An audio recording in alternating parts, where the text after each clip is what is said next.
welcome back sa ating channel mga Lods.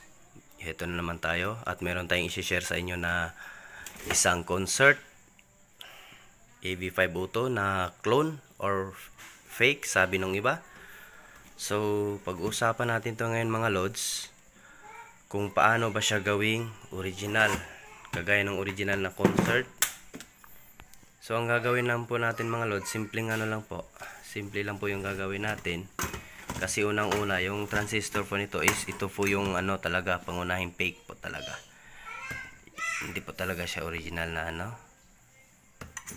So yung transistor na gamit nila is D998 at saka B778. So yung original naman po talaga, alam niyo naman po talaga yung original na ni concert is C5198 at saka E1941.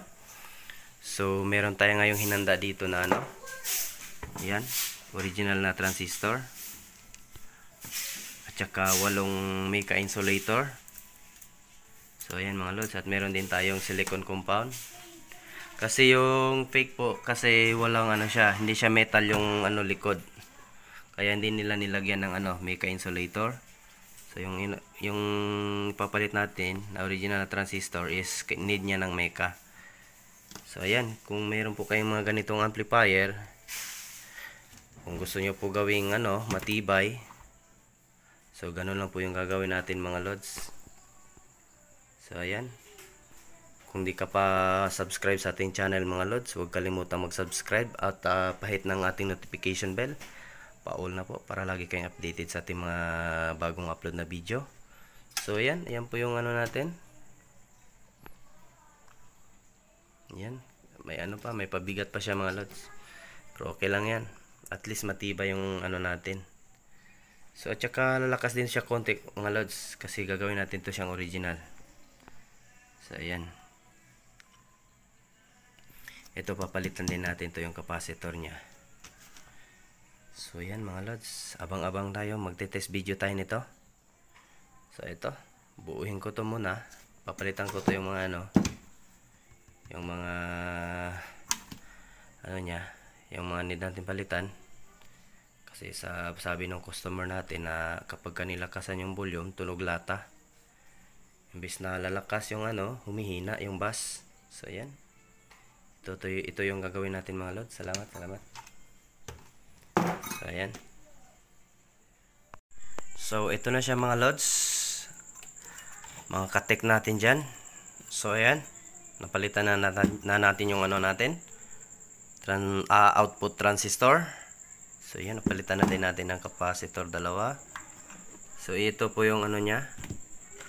So ayan po yung old na transistor nya, output transistor BCB78 at saka yung D998. So ayan, so for testing na to mga Lods. So ayan,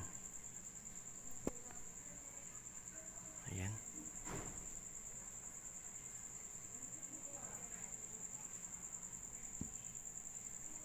So try natin to kung maganda na yung tunog nya.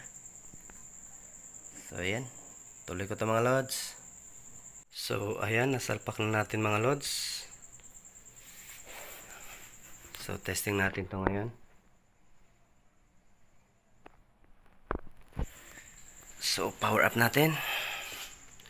So naka protect bulb tayo, series protect bulb. Naka bulb trick tayo. So yun, nag-click na yung relay agad natin. So music natin. So may music na pala.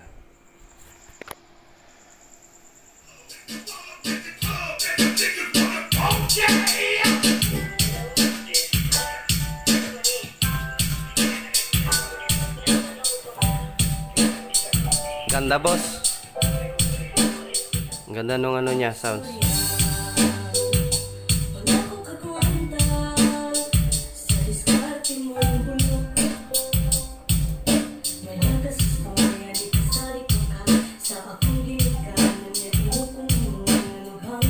Change tayo ng kanta.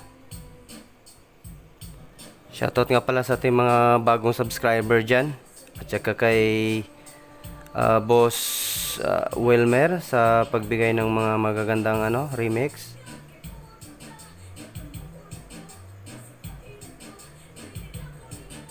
So yung natin, lakas ng tama.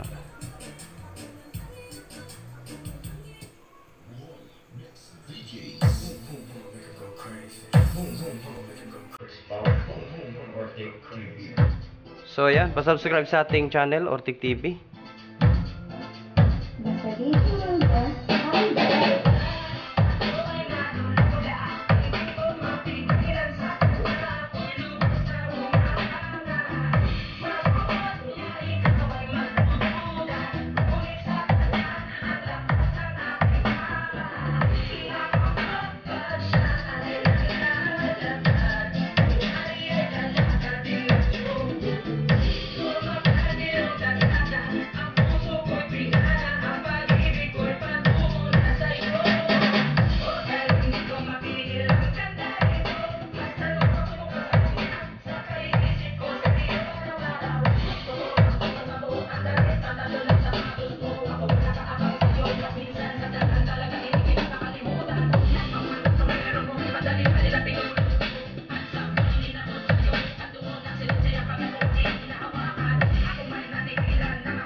So, try natin, direkta na tayo sa outlet. So, tanggalin natin siya dito sa protect natin.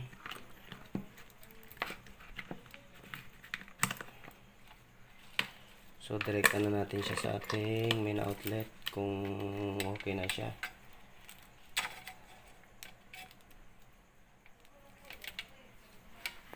So, ito.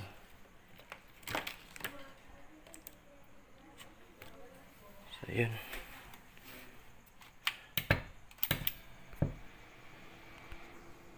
Volume tayo. Yun. Okay na siya.